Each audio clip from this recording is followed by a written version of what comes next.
it's significant that most of the major European allies greeted Biden's election with jubilation and with congratulatory messages. Because there had been a great deal of consternation about the Trump administration's unilateralism and its America First mantra and its pulling out of various international agreements and conventions. Biden has said that he wants the U.S. to rejoin the Paris Climate Agreement. He is very committed to the North Atlantic Alliance, to NATO, and he is also committed to addressing the challenge faced by a rising China, an increasingly assertive China, and a revanchist Russia.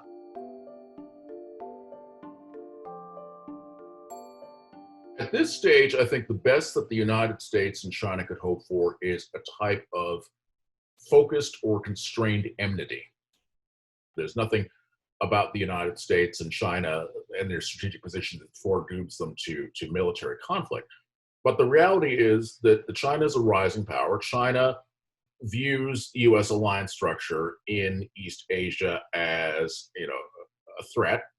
The United States views the rise of China and its assertion of various territorial claims in the East China Sea and the South China Sea as threatening to its interests and the states in the region. The task that the Biden administration is going to face, one of them is, well, how do you manage this competition with China in such a way so that it doesn't spiral out of control?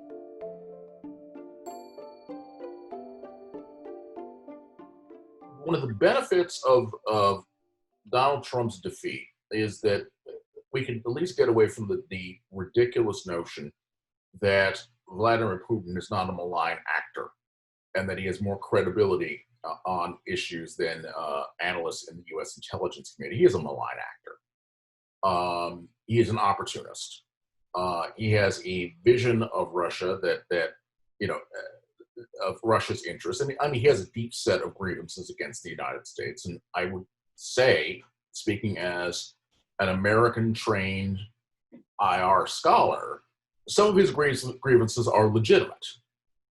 But that said, Russia is going to look for ways to try to continue to sow dissent using social media, using broadcast media, using targeted assassinations of political dissidents in Russia.